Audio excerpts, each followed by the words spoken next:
Bismillahirrahmanirrahim. Assalamualaikum warahmatullahi wabarakatuh.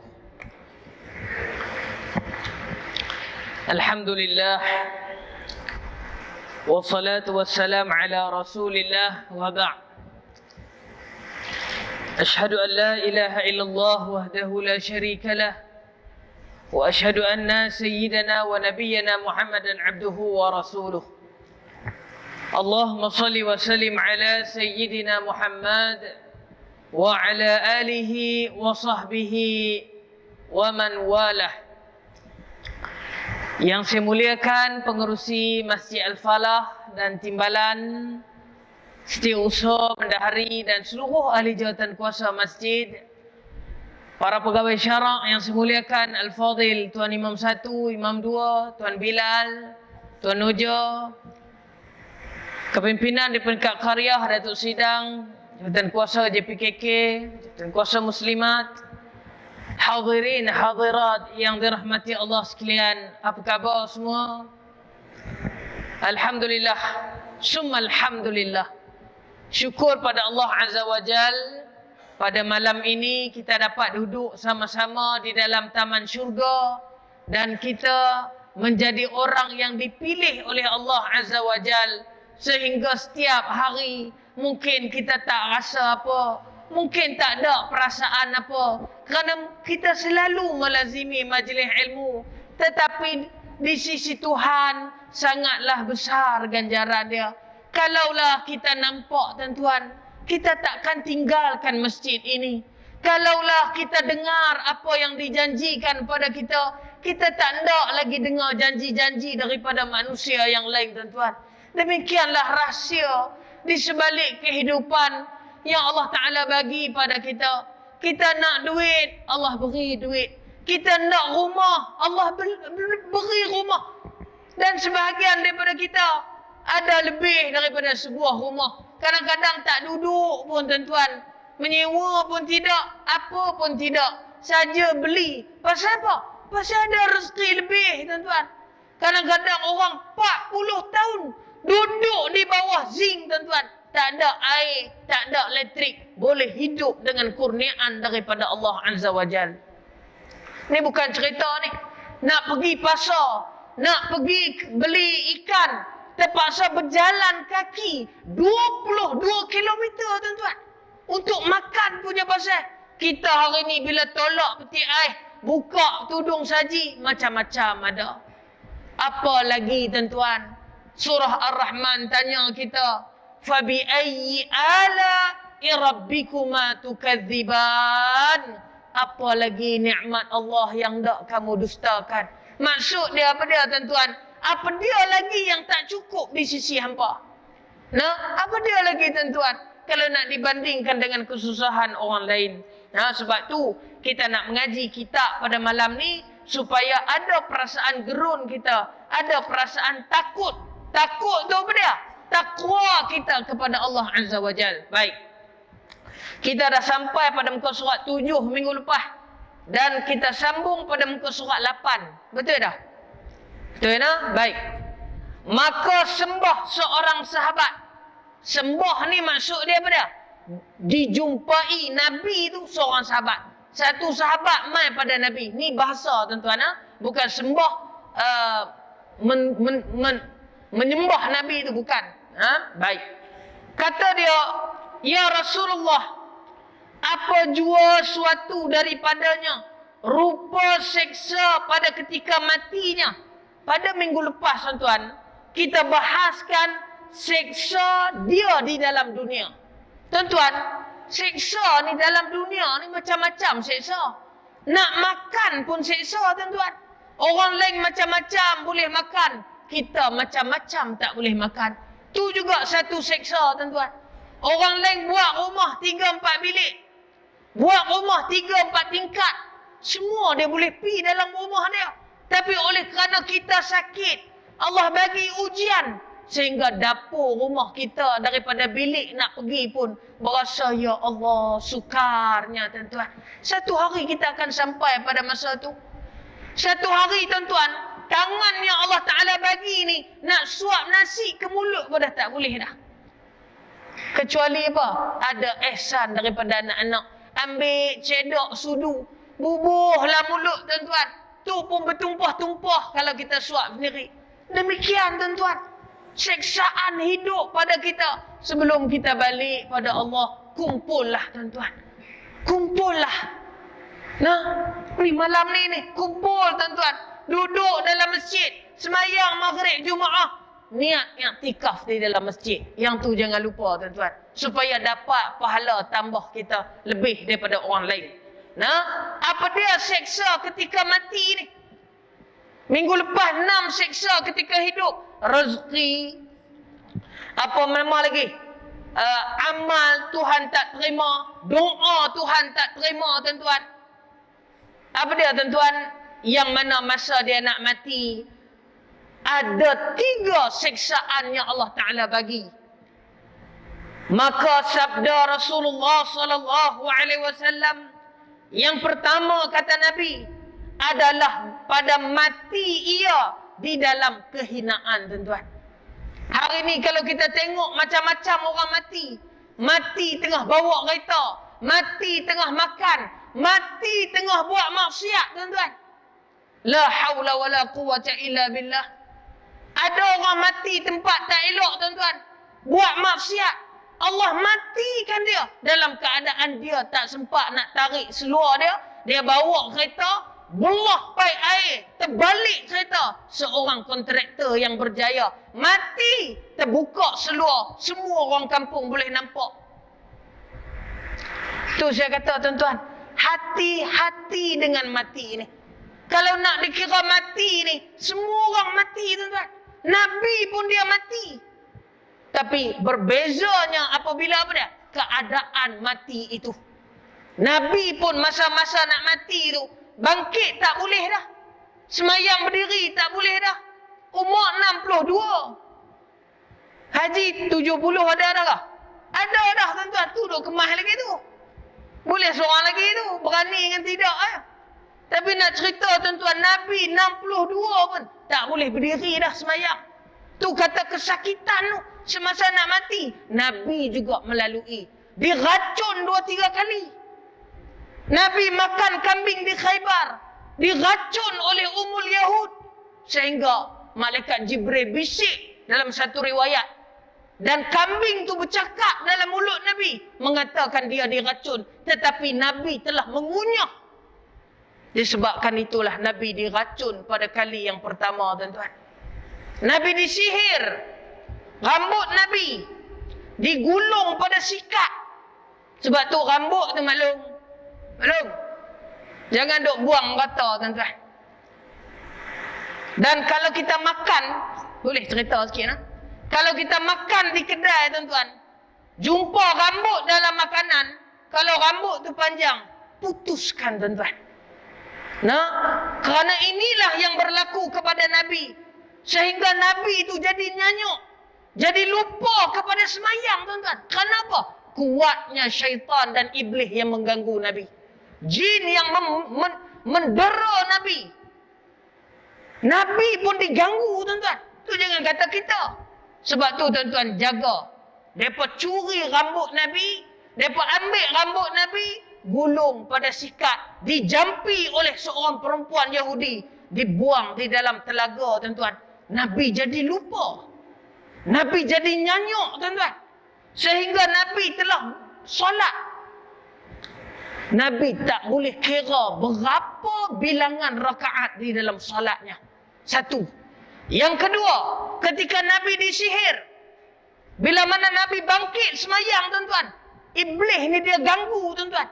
Sehingga Aisyah kata, wahai Rasulullah, tadi engkau telah solat dah. Ni kenapa kau bangkit lagi? Untuk solat fardu pada kali yang kedua. Nabi lupa tuan-tuan. Sebab itu saya kata, kita kena hati-hati dengan ujian dan mehnah dunia ni. Kita tak mau mati dalam penuh kehinaan.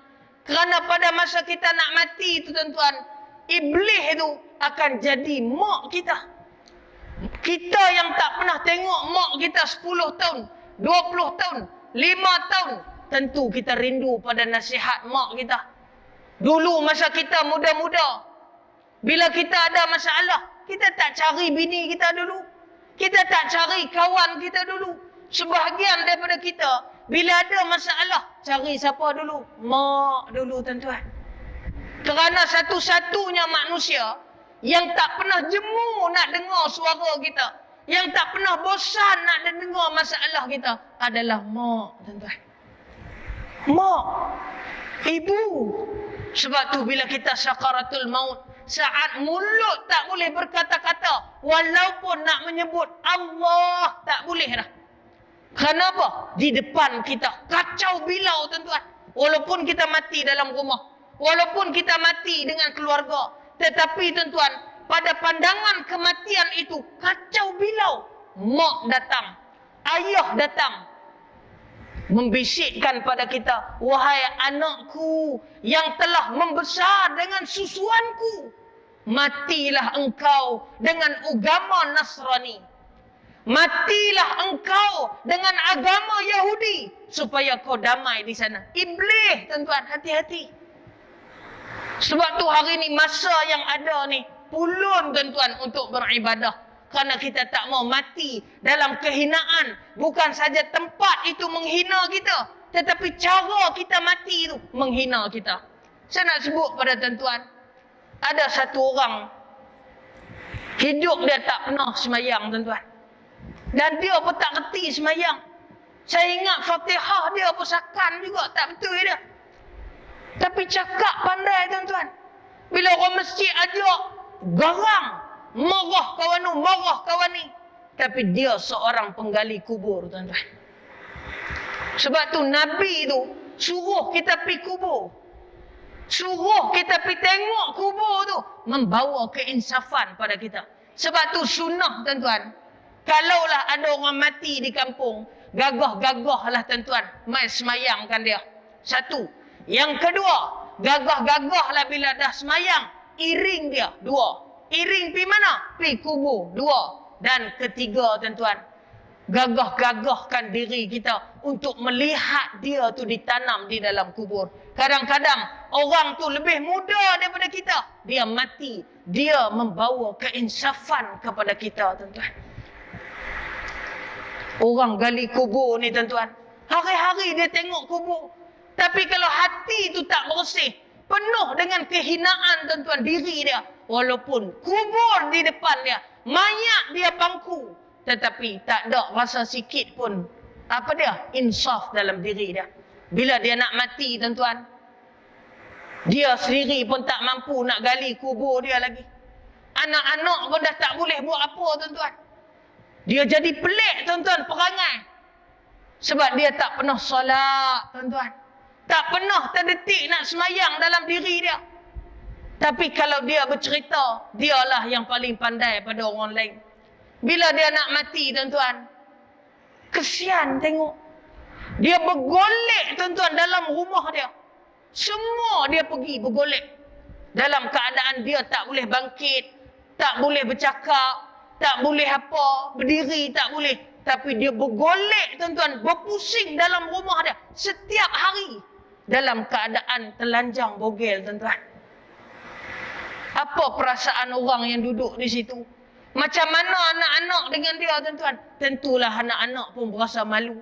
Macam mana jiran yang datang nak tengok? Tengok ayah ni bergolek, tuan-tuan. Sampai terlucut habis kain baju. Tapi tak boleh nak kata apa. Bunyi macam lembu, tuan-tuan. Minta maaf sebut nak. Bunyi mendengus. Tapi tak mati-mati, tuan-tuan. Demikian Allah ujikan seseorang.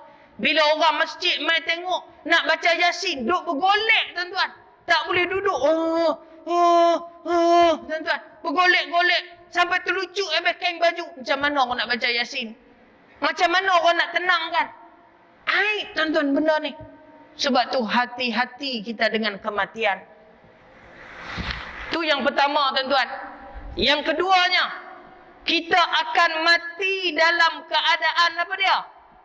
Mati pada hal ia di dalam lapar. Tu sebab tu saya nak abang kat tuan-tuan. Benda pertama, tuan-tuan, orang yang nak mati ni, dia nampak macam-macam. Dia nampak mak dia. Dia nampak ayah dia. Dia nampak iblis. Dia nampak saka. Dia nampak jin. Macam-macam. Semuanya akan mai ganggu dia. Sebab tu siapa yang duduk tepi orang mati, bila ajak mengucap, jarang orang boleh mengucap, tuan-tuan. Siapa yang ada pengalaman? Imam tak tahulah. Bila orang panggil tengah-tengah malam, pi di telinga dia, la ilaha illallah. Sebut. Pakcik sebut. Jarang orang boleh sebut. Kerana apa? Kerana pandangan dia pada ketika itu, telinga dia pada ketika itu sedang mendengar penipuan daripada jin dan syaitan, tuan-tuan. Kerana itulah sumpah iblis. Iblis bersumpah. Dan sebelum tu dia doa, ya Allah, panjangkan umur aku. Allah makbul doa dia. Tu iblis, tuan-tuan, jahat. Kita ni manusia, ni duduk dalam saf-saf semayang, taat perintah Allah, bangkit tengah malam, ada sedekah. Bila mai bulan Ramadan, puasa, tahan perut, lapar. Kerja kontrak, terpaksa berbuka, qada pada bulan lain. Allah beri pahala banyak pada kita. Tuan-tuan, macam-macam. Sebab tu kita tak boleh nak sebut apa. Hanya dia dengan Allah saja yang tahu, tuan-tuan. Sebab itu saat kematian ni, yang pertama kita tak nampak apa, melainkan kita nampak. Telinga takkan dengar lagi kalimah la ilaha illallah, kecuali apa dia? Kecuali dia mendengar bisikan daripada jin dan syaitan. Dan yang kedua ni, tuan-tuan, apa dia? Mati pada hal ia sedang kelaparan. Sebab itu, tuan-tuan, orang yang nak mati ni, tuan-tuan, dan di akhir zaman itu Allah uji dengan kelaparan. Tuan-tuan tengok, minta maaf saya nak terhabang sikit, bukan nak tuduh, tapi ambil kesempatan. Tuan-tuan tengok, bila negara-negara di dalam dunia ni terjadi bencana, apa yang dirosakkan dulu? Kedai, tuan-tuan. Habis mereka ambil semuanya makanan. Ambil, disimpan pada diri mereka sendiri. Tuan-tuan tengok banjir di... Itulah saya malas nak sebut, tuan-tuan. Bila pi sembunyi, tuan-tuan, pi tanya dalam rumah. Boleh ke sikit, nak? Cik, ada makan tak? Tak ada. Kami 2 hari dah tak makan. Kami susah. Tak ada siapa mai tolong. Di balik pintu, tuan-tuan, 8 kampik beras, 10 bakul makanan dia sembunyi dalam rumah dia. Tapi dia tipu orang yang datang bagi bantuan. Bila bawa mai lori bantuan, tuan-tuan, dikejarnya lori itu. Ambil habis barang makan. Berterabur makanan, tuan-tuan. Beras pecah, gula pecah, minyak pecah, tumbuk kawan tu, tumbuk kawan ni. Sebab apa? Lapar, tuan-tuan. Lapar. Tu manusia. Tuan-tuan tengoklah di mana. Sehingga di dalam tanah haram. Siapa yang pernah pi bulan puasa di Mekah, Madinah? Mekah, Madinah, tuan-tuan. Tuan-tuan tengoklah tahun ni, 2020 hari tu, tuan-tuan, puasa. Ada satu lori reverse di dalam Masjid Nabawi, buka pintu nak bagi makan.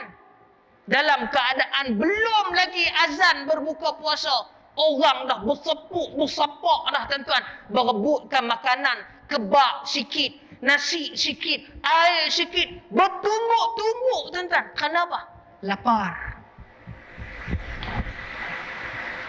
Sebab tu Allah Ta'ala kata dalam Quran, وَلَنَبْلُوَنَّكُمْ بِشَيْءٍ مِنَ الْخَوْفِ وَالْجُوعِ وَنَقْصٍ مِنَ الْأَمْوَالِ وَأَنْفُسِ وَالثَّمَرَاتِ وَبَشِّرِ الصَّابِرِينَ. Sabar. Sabar, tuan-tuan, kunci dia. Sebab tu Allah kata apa? Aku satu hari nanti, aku akan uji engkau. Minal khawfi wal ju', ketakutan dan kelaparan. Minal khawfi wal ju' wa naqsim minal amwal. Tuan-tuan dengar betul-betul. Allah akan uji dengan perasaan takut. Takut tu mai dulu. Sebab ada takut itulah manusia bertindak. Tuan-tuan tengok. Sekejap lagi saya akan cerita. Tuan-tuan, Allah uji dulu dalam Quran, dalam surah Baqarah. Dia sebut yang tu dulu. Minal khawf. Apa dia? Takut. Perasaan takut. Bila manusia takut, dia akan jadi berani pada akhir. Betul tak, abang? Bila habis-habis takut ni, dia jadi berani. Tuan-tuan tengok orang buat jenayah. Mula-mula ni takut nak masuk ke tidak rumah ni. Bila dah masuk dalam rumah tu, bawa parang, dia jadi berani, tuan-tuan. Tuan rumah hulur muka, dia cantah leher, tuan-tuan. Mati tergolek. Pada awal tadi apa dia? Takut tu nak pergi pecah rumah. Tengok iblis macam mana dia dorong manusia. Mula-mula takut dulu. Tapi bila kita dah melangkah, tuan-tuan, nak buat benda tu, dia jadi berani. Itu pertama, tuan-tuan. Minal khauf. Takut dulu. Wal ju' dan barulah Allah Ta'ala uji dengan kelaparan, tuan-tuan. Wa naqsim minal amwal. Kehilangan daripada sebahagian harta mereka. Tuan-tuan tengok bila banjir mai, perabot habis, TV habis, baju habis, kereta habis. Tuan-tuan tengok manusia bertindak macam mana. Yang susah tu memang kita nak bantu. Dan NGO pun bantu. Dan sebagainya. Tapi di sebalik tu, manusia mula memberontak, tuan-tuan. Yang tak kena banjir pun, minta juga bantuan.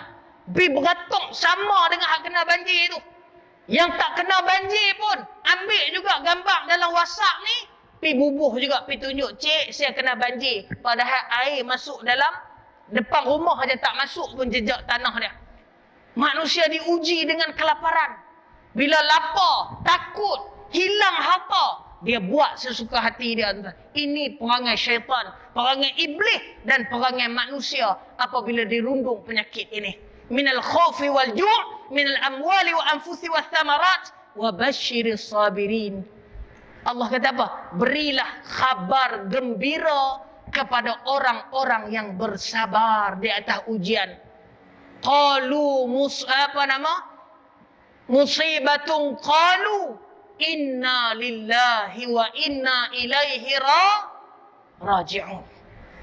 Itu ayat sambung dah selepas tu. Alladzina idza asabathum, apabila kau tu terkena musibah. Kita ni tuan-tuan duk elok-elok kena stroke, minor stroke. Kita kata pada Allah apa dia? Inna lillahi wa inna ilaihi raji'un. Kata pada diri kita, inilah yang mai daripada Allah. Dan ya Allah, ambillah balik penyakit ni. Ambillah balik musibah ini. Baliklah dia pada engkau. Allah sembuhkan kita. Sebab tu bukan mati ya kita kata inna lillahi wa inna ilaihi raji'un. Yang tu 10 tahun lepas, 20 tahun lepas, kita tak tahu lagi. Tapi hari ni 2022 maklum. Bila terkena penyakit pada diri kita, inna lillahi wa inna ilaihi raji'un. Moga-moga yang datang daripada Allah ni akan kembali juga kepada Allah Subhanahu wa ta'ala. Sebab itu tuan-tuan, sikit lagi. Dia kalau bersyarah ni lama. Saya nak abang, lapar. Itu lapar masa zaman sekarang. Tuan-tuan, Dajjal yang ada lah ni dalam gua. Dia duduk dengan kawan dia, jasasah. Binatang hak bulu panjang. Tak tahu kepala dengan ekor yang mana satu. Sebab bulu dia banyak tuan-tuan. Dia panjang. Dia ni boleh bercakap. No? Sebab tu 30 orang Kristian ni, agama Nasrani ni, Tamim, jumpa menatang ni bercakap. Dia lah duk bela Dajjal di satu gua yang dirahsiakan oleh Allah Azza wa Jalla, di satu pulau yang ada di salah satu pulau di atas muka bumi ini. Dajjal sedang duduk di dalam tu. Baik, tuan-tuan, Dajjal bila datang,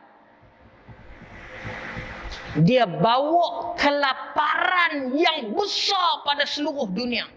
Sehingga tak ada tanah yang tidak dijejak oleh Dajjal. Punya hebat. Dia bergerak sekejap.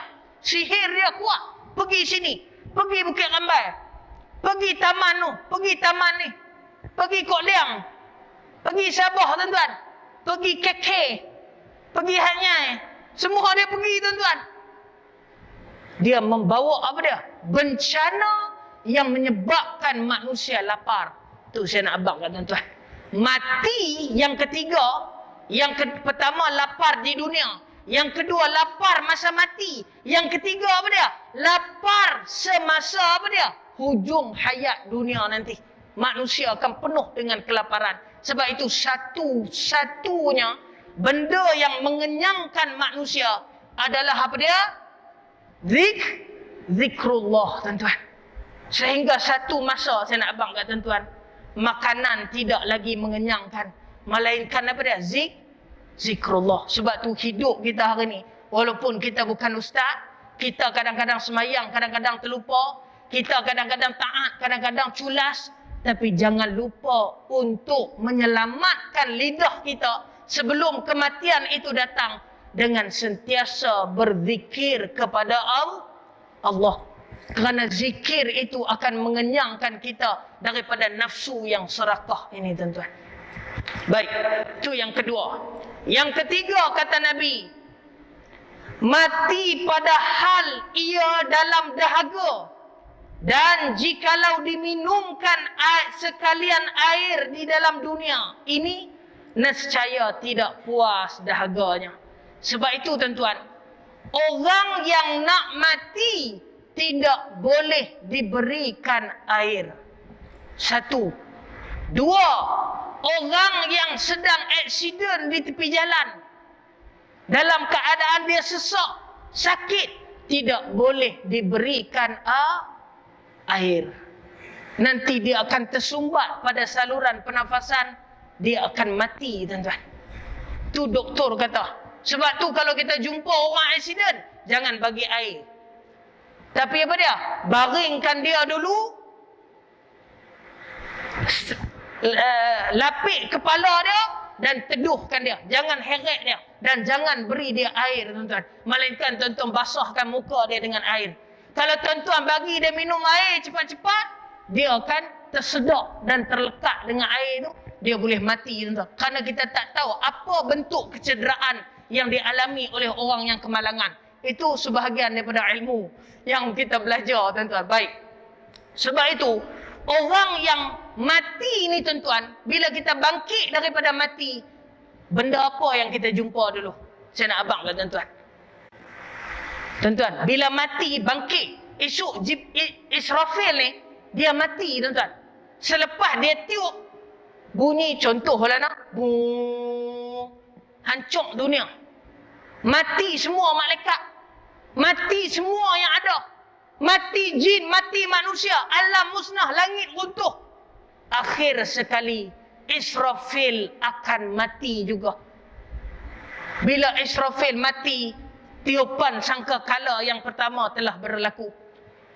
Bila Allah Ta'ala hidupkan balik selepas 40 tahun, tuan-tuan, Allah hidupkan yang pertama. Siapa, tuan-tuan? Israfil alaihi salam. Bila Israfil Allah Ta'ala hidup, makhluk yang pertama, Israfil ambil balik sangkakala dia, tiup untuk kali yang kedua. Boom, manusia dibangunkan dalam keadaan terkejut. Surah Yasin tu kita nak baca tu. Man ba'asana min marqadina, hadza ma wa'ada ar-Rahman. Siapakah yang membangkitkan kami pada hari ini, tuan-tuan? Orang semua terkejut. Dan bila kita bangkit, tuan-tuan, buang tanah di muka kita, buang tanah di kepala kita, kita akan berjalan dari mana tempat kita mati tu. Kalau tuan-tuan mati di Melaka ni, di apa nama ni, Bukit Rambai ni, tuan-tuan akan berjalan daripada Bukit Rambai pergi ke tempat yang dipanggil oleh malaikat. Semua orang yang mati, tuan-tuan, dia akan nampak mana malaikat berdiri. Mukhti'ina ila dar. Mari sini, kata malaikat. Mari kau kepada tempat perhimpunan ini, yakni padang mahsyar. Manusia berjalan dalam keadaan terik panah, penuh dengan dahaga, tuan-tuan. Siapa yang paling kelam kabut pada hari itu, tuan-tuan? Yang paling kelam kabut dan yang paling nak cepat sekali adalah dia yang diberi nama Muhammad bin Abdullah sallallahu alaihi wasallam. Kenapa, tuan-tuan? Saya nak sebut sikit kat tuan-tuan. Bila Nabi tu, dia buang tanah-tanah ni, Nabi akan berlari tuan-tuan menuju ke satu tempat yang dipanggil sebagai apa dia? Sebagai Al-Haud, tuan-tuan. Apa dia Al-Haud ni? Telaga yang Allah Ta'ala kurniakan pada Nabi dalam 25 Rasul, tuan-tuan.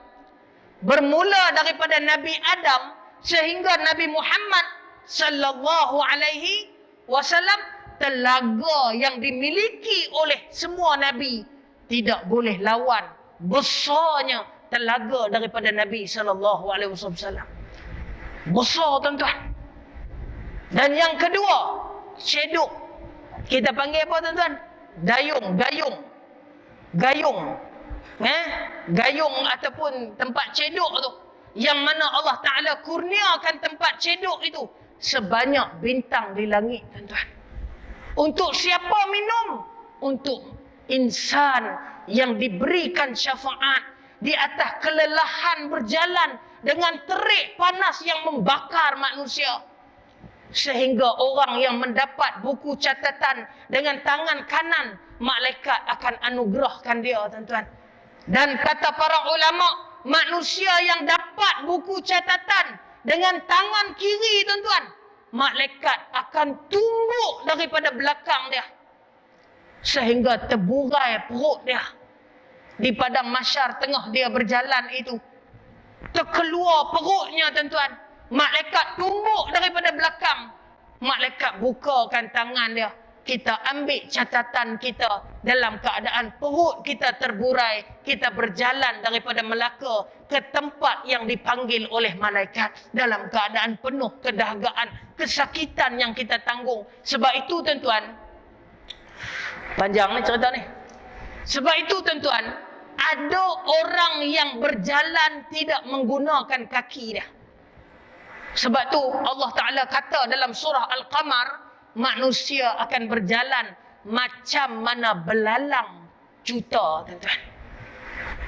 Ada yang ada kepala, ada yang tak ada kepala, ada yang kaki tak ada, ada yang sayap tak ada, ada yang perut tak ada, tetapi tidak mati dia belalang itu.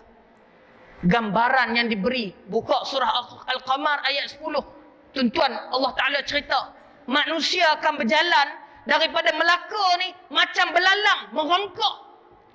Ada yang berjalan dengan tangan, ada yang mengesot menuju ke tempat yang dipanggil oleh para malaikat.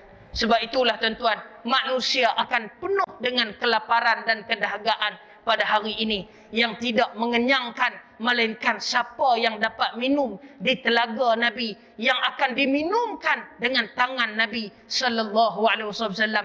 Gayung yang ada itu hanyalah milik orang yang telah ditulis namanya. Orang biasa tidak boleh mendekati telaga tersebut. Dia dahaga sampailah bila-bila, tuan-tuan. Itu kena ingat. Maka sembah seorang sahabat, "Ya Rasulullah sallallahu alaihi wasallam, apa jua seksa di dalam kuburnya?" Maka sabda Rasulullah sallallahu alaihi wasallam, "Tadi masa nak mati, ni di dalam kubur pula, tuan-tuan." Allah kata apa? Nabi kata apa? Yang pertama, apa dia? Disempitkan Allah Ta'ala akan kuburnya. Ini, tuan-tuan, satu orang penggali kubur, dia pernah cerita pada saya, "Ustaz," dia kata, "saya ni gali kubur dah 40 tahun dah. Daripada saya balik ke kampung, saya gali kubur. Satu hari, Ustaz, saya gali kubur dan saya tak tahu sebelah tu ada kubur.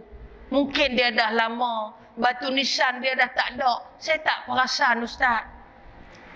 Bila saya tarah kubur tu, saya gali 7 kaki. Saya tengok tak ada apa, tuan-tuan. Tapi bila saya nak buat lahat tepi tau, bukan lahat tengah tu, lahat tepi, saya tolak tanah. Tiba-tiba runtuh tanah, Ustaz. Saya melihat satu mayat yang dibelit oleh kukunya sendiri. Tuan-tuan, kuku yang ada di tangan ni menghimpit mayat tersebut. Demi Allah, dia kata, saya lompat daripada kubur tu naik ke atas. Saya ambil basikal saya kayuh sekuat hati saya, Ustaz. Saya demam. Tu kata ujian, tuan-tuan. Itu himpitan daripada kuku dia sikit tapi membalut sehingga bertemu tulang rusuk dia. Saya tengok, Ustaz. Tetapi yang dikatakan himpitan daripada kubur ini, manusia tu akan dihimpit sehingga pecah dadanya, patah tulang menulang, dan dia hidup dihimpit pada hari pertama dia mati sampailah menunggu hari kiamat, tuan-tuan. Itu kesakitan yang tidak pernah berhenti. Tapi bagi orang yang luas kuburnya, tuan-tuan, Allah Subhanahu wa ta'ala akan luaskan kuburnya sebanyak apa dah?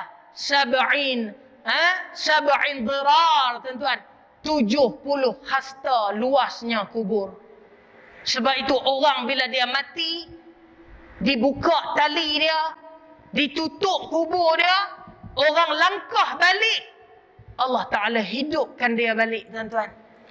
Dia akan melihat bila dia buka mata kali yang pertama di dalam kubur, sebelum datangnya dua orang malaikat yang berbaju putih.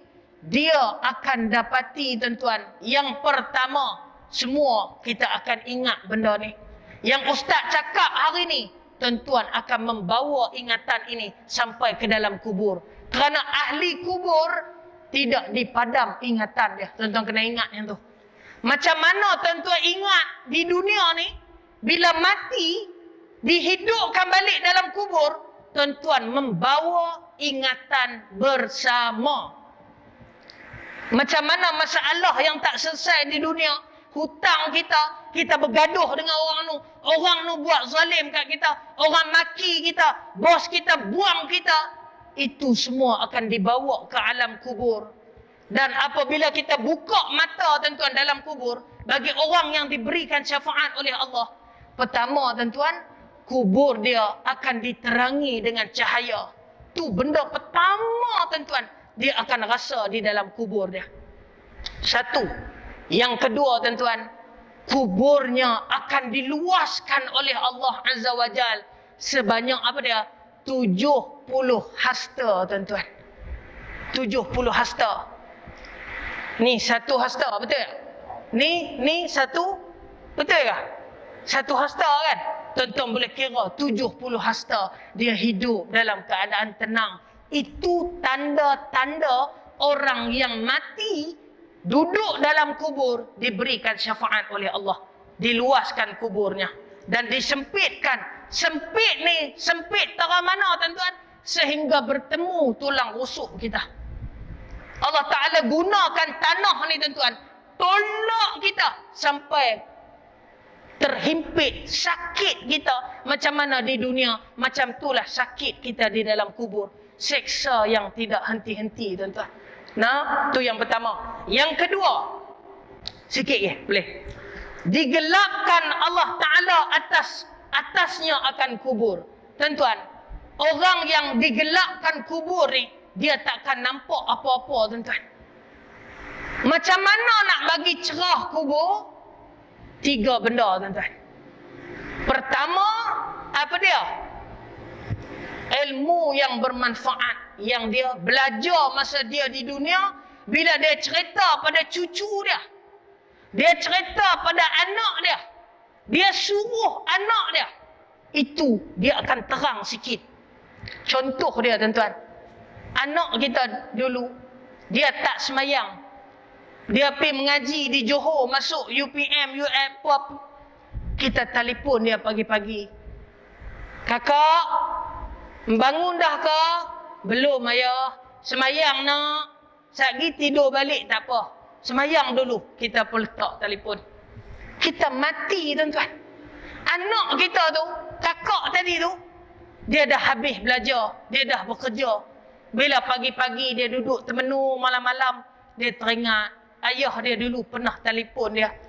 Kakak bangkit, kakak semayang. Nanti kakak tidur balik tak apa. Ayah tahu kakak penat. Ayah baru mati semalam. Dia bangkit pagi kematian ayah dia dengan mata bengkok. Dia semayang 2 rakaat. Dia ingat pesanan ayah dia dulu.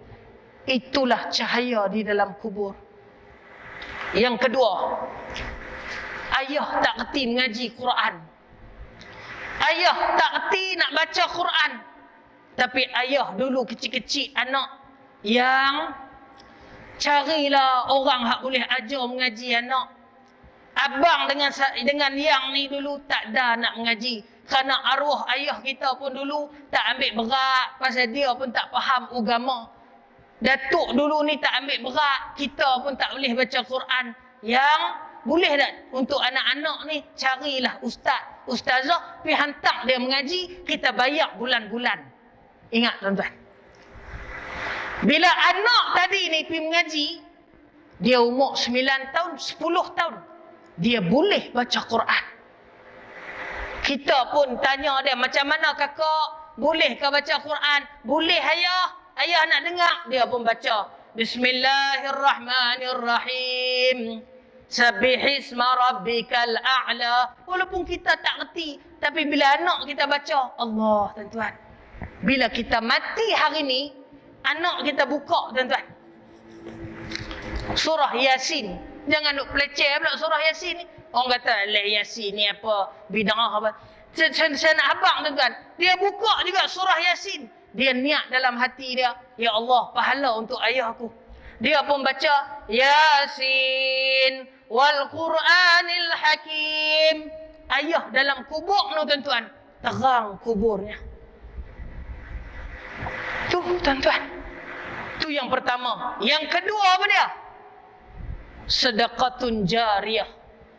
Ayah masa hidup dulu, dia banyak sedekah tuan-tuan. Dia tengok nak buat lantai masjid.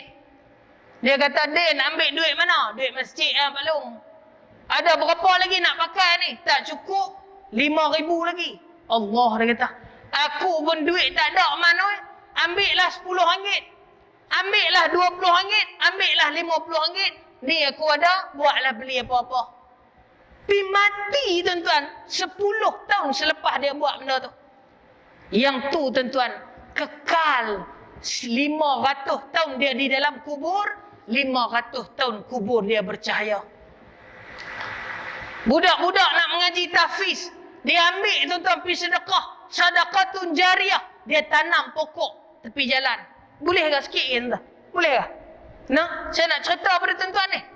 Tanah dia tanam pokok tuan-tuan. Rendang elok. Tak ada siapa pun makan. Tapi bila mai musim buah, keluang makan, tupai makan, jiran tu pun pikai sikit buat balik. Orang berhenti teduh bawah tu. Kerbau lembu berhenti duduk bawah pokok yang kita tanam tu. 500 tahun, 1000 tahun kalau pokok tu bertahan, selama itulah kubur kita terang tuan-tuan. 2, 3, jalan. Kami ini nak buat jalan tar. Rumah belakang tu pun dah makin banyak. Anak saya pun dah balik buat dah. Saya ni tanah kembang dengan hang. Boleh ke cerita nak? Tanah kembang dengan hang. Nak buat 8 kaki. Boleh tak dalam 50 meter ni, kita bahagi 2. Buat jalan. Tapi aku tak ada duit lah nak bayar ke hang banyak-banyak. Bolehlah bayar pampasan sikit-sikit. Boleh dia kata. Berapa? 5,000. Boleh bagi. Dia kata tak apa, aku tak ambil duit lah. Aku, anak aku pun esok boleh lalu, hang boleh lalu. Pi mati pula tuan-tuan lepas jalan tu dia buat. Sehari tuan-tuan, pagi-pagi subuh esok, orang start kereta. Nak keluar pergi kerja. Dia lalu atas jalan tu sekali. Keluar pula kereta kedua, nak pergi hantar anak sekolah. Dia lalu pula 2 kali. Lembu tuan-tuan, dia berjalan, kambing, kucing daripada belakang tu. Berjalan kot jalan tu. Orang nak hantar barang, pergi lalu kot jalan tu. Sehari berapa kali orang lalu. Itulah penerang di dalam kubur dia tuan-tuan. Jangan pandang rendah benda ni tuan-tuan. Bukan mesti ada kaitan dengan masjid dia. Tanam pokok, buat perigi. Dulu ni, saya ni masa tak ada tuan-tuan. Saya nak cerita pada tuan-tuan. Abdullah bin Mubarak rahimahullah, tabi'in salih. Satu hari tuan-tuan, ada orang ni dia sakit. Kaki dia tuan-tuan, hari-hari keluar nanah, keluar darah. Hari-hari. Ni berlaku pada zaman tabi'in. Selepas zaman sahabat. Baik. Kaki dia hari-hari keluar darah. Orang tua ni. Keluar nanah tuan-tuan. Tak lega. Sehingga 7 tahun berubat. Tak lega. Sehingga satu hari tuan-tuan, dia pergi jumpa dengan tabi'in ni. Abdullah bin Mubarak rahimahullah. Dia kata, wahai Abdullah, aku menderita, kakiku keluar darah dan nanah setelah 7 tahun. Aku berubat dengan mana-mana tabib. Tabib ni doktor tuan-tuan, bukan tok bomo. Marang kerapu kepunden, marang skaper, bukan tuan-tuan. Tabib ni tok bomo. Bila dia berubat tuan-tuan 7 tahun. Bila dia berubat 7 tahun, tak lega tuan-tuan. Masih berdarah, masih lagi bernanah. Kaki dah tak boleh, tak lega. Sehingga satu hari tuan-tuan, dia pergi jumpa Abdullah bin Mubarak. Abdullah bin Mubarak kata apa? Daripada kaki engkau yang bernanah dan berdarah ini, koreklah sebuah telaga di perkampungan orang-orang yang sukar daripada air. Keluarkan daripada bumi itu air. Alirkan ia pada orang yang susah. Nescaya Allah hilangkan darah dan nanah daripada kaki engkau. Dia pun arah tuan-tuan, bagi duit sikit, pergi gali telaga tuan-tuan di satu tempat. Orang susah di hujung kampung Badui. Tiba-tiba tuan-tuan, bila mata air keluar daripada tanah tu, air perigi itu diminum tuan-tuan oleh orang susah. Kaki dia menghentikan darah dan nanah itu. Sehingga akhir hayat dia, kaki itu tidak pernah lagi berdarah dan bernanah. Demikian tuan-tuan, siapa yang buat longkang, lalu longkang tengah perenggan, hang setengah, aku setengah, sampai kiamat. Sampai kiamat tuan-tuan. Kalau longkang tu masih dibuat, air masih lalu. Oleh kerana longkang tu, air tak masuk rumah jiran. Oleh kerana longkang kita tu, orang tak banjir rumah. Kita dapat cahaya yang terang di dalam kubur tuan-tuan.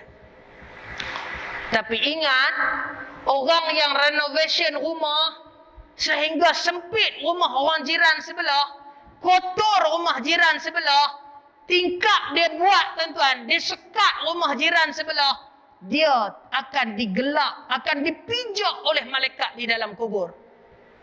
Dia buat tingkap, buka tingkap tu, pergi rumah jiran. Jiran tak suka, berdosa hari-hari walaupun semayang. Dia buat tingkap, pergi buka tingkap tu, anak jiran lalu-lalu terkoyak kepala kena bucu tingkap yang dia buat di depan rumah dia. Dia tambah rumah renovation tuan-tuan. Dia tak buat tingkap sliding, dia buat tingkap terbuka. Dia kata apa? Tingkap tu tingkap aku. Tingkap tu aku punya. Pasal apa anak hang pergi lalu situ? Tuan-tuan, orang yang buat tingkap ni, selagi mana jiran tu tak suka, dosa dia hari-hari. Sebab tu kalau tuan-tuan nak buat renovation rumah, mintalah reda daripada jiran kita. Jangan kita duk ingat kita Tok Syekh, Tok Haji, pergi mengaji masjid hari-hari, kita rasa kita pandai. Kita mati dilaknat dalam kubur oleh doa jiran kita dulu. Nah, habuk rumah kita, masuklah rumah dia. Dia lap hari-hari. Maklum?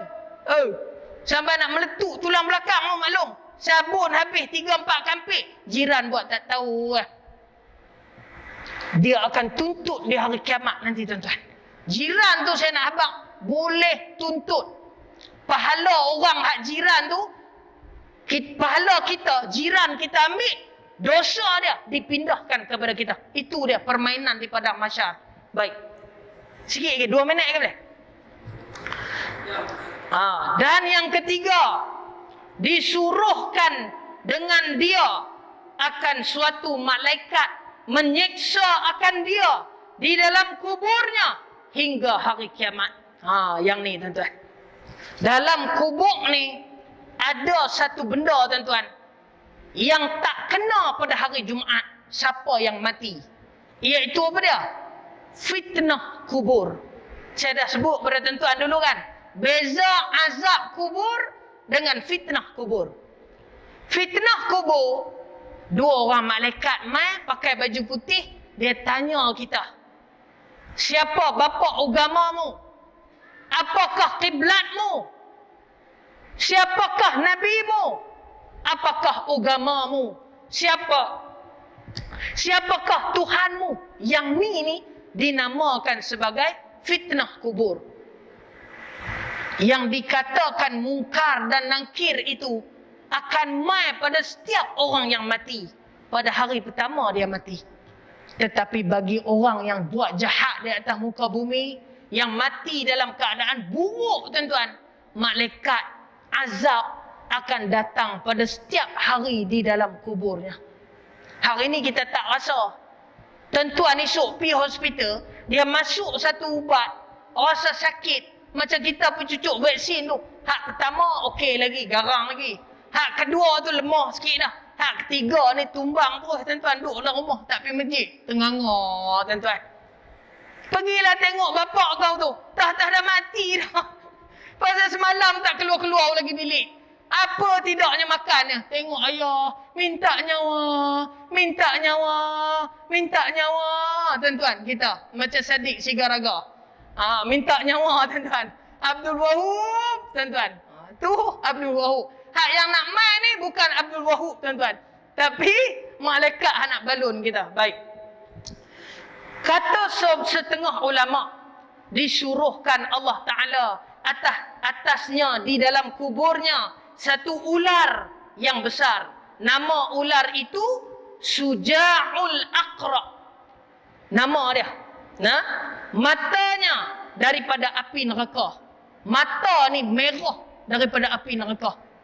Tuan-tuan, ulanglah. Nak cam dia ada bisa tak ada bisa. Ular yang tak ada bisa, mata dia plain. No? Mata dia tak ada ni. Tapi ular yang ada bisa, tuan-tuan, dikatakan mata dia tu ada garis. Tu kena tanya balik APM dengan JPBM. Jabatan Bomba dan Penyelamat Malaysia. Mereka lebih mahir, tuan-tuan. Cuma kita ni ustaz, baca kita bolehlah bawa sikit. Tapi tak bolehlah nak abang detail macam bomba daripada pengalaman. APM, baik. Matanya daripada api neraka dan kukunya daripada besi. Maksud dia tuan-tuan, ular yang di dunia ni kaki tak nampak. Tapi ular daripada kubur ni yang hidup di dalam kubur yang siapa pun tak dengar. Orang mai ziarah kubur, siapa pun tak dengar kecuali Allah zahirkan. Dulu ni ada satu profesor daripada Rusia, tuan-tuan. Dia masuk, tuan-tuan. Speaker. Berapa meter dalam tu. Keluar suara, tuan-tuan. Menjerit. Yang ni bukan edit, bukan cerita YouTube upload 2-3 orang tengok. Ini kajian profesor, kajian universiti. Bila masuk, tuan-tuan, speaker dalam perut bumi tu, mendengar jeritan, mendengar Allahu Akbar disebut dan sebagainya. Dulu, beberapa tahun yang lepas. Kerana di Rusia tu, ada the big hole. Ada lubang besar, tuan-tuan, yang digali dalamnya. Semua tu rahsia Allah. Kita nak kata tak betul pun boleh, nak kata betul pun boleh. Berkecuali pun boleh, cadangan ditutup pun boleh. Semua boleh.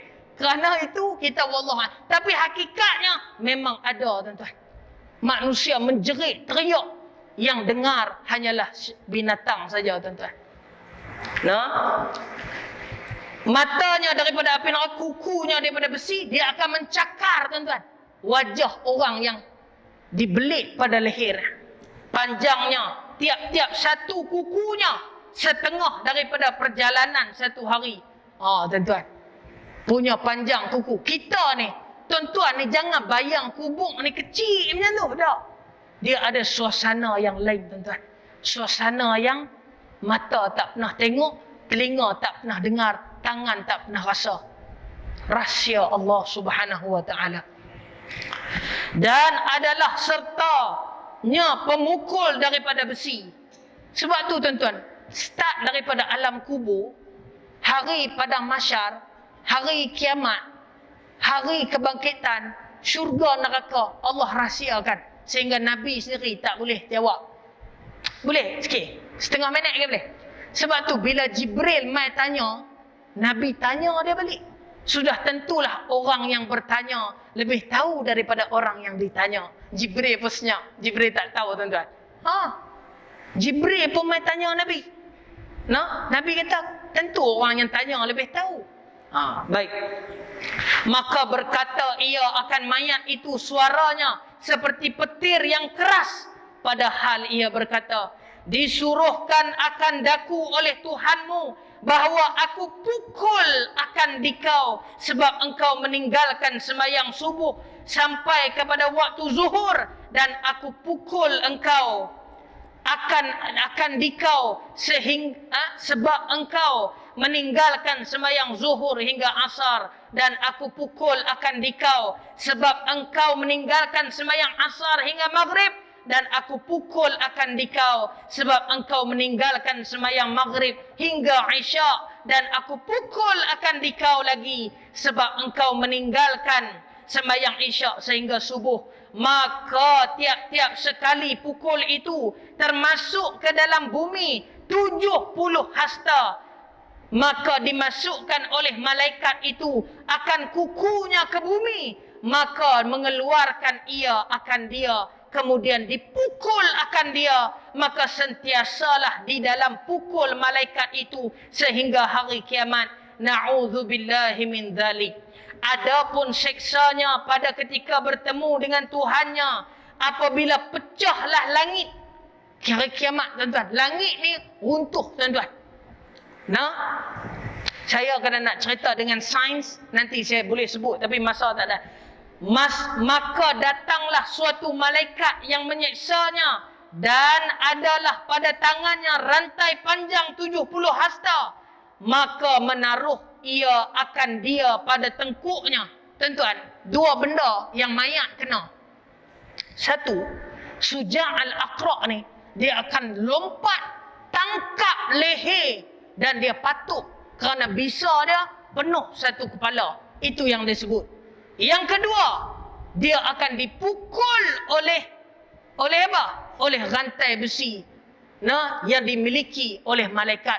Wallahu ta'ala a'lam. Ini hanya gambaran, tapi yang benar janji Allah tidak seperti janji manusia. Wa huwa ala kulli syai'in qadir, tuan-tuan. Allah lebih mengetahui dengan sifat alimun, hayyun, sama, basar yang kita mengaji dalam kitab 20, sifat 20 bagi orang yang mengaji dia. Baik. Kemudian ia memasukkan ia akan dia pada mulutnya dan mengeluarkan ia akan dia daripada duburnya. Rantai itu disebat tuan-tuan, masuk kot mulut, keluar kot. Lebih pada buasir lagi tuan-tuan. Hak lah apa tak tahan lah. Rebus ubat nu, telan pil nu, makan yang ni tak lega-lega. Esok Allah Ta'ala bubuh kita malaikat yang zalim tuan-tuan. Kemudian dihalanya sekali, tertiaraklah atas mukanya, dan sekali terlentang atas belakangnya, padahal menyeru ia dan berkata, malaikat tu kata apa? Inilah balasan orang yang meninggalkan segala yang difardukan Allah Ta'ala. Kemudian membawa ia dengan dia masuk ke dalam neraka. Tuan-tuan, hak ni yang kita takut. Bila kita dah kena teruk dalam kubur, mati kita masuklah api neraka Allah Ta'ala. Dan lagi Sayyidina Abdullah bin Abbas, ni sepupu Nabi, daripada Abdul Muttalib, bapa dia abang kepada Abu Lahab. Isteri dia Ummul Faddal. Baik. Isteri Abu Lahab Ummul Jamil, tuan-tuan. Saja cerita sikit. Jikalau ada suatu cincin daripada rantai yang tersebut jatuh ke atas bumi, nescaya terbakarlah ia akan bumi dengan segala isinya. Maksud dia cincin tu, satu rantai tu yang jatuh di atas muka bumi, terbakar muka bumi. Kerana ni bumi ni tuan-tuan kena faham. Dia ni hanya debu-debu daripada atmospheres yang Allah Ta'ala cerita, yang cipta. Kerana bintang sebiji jauh lebih besar.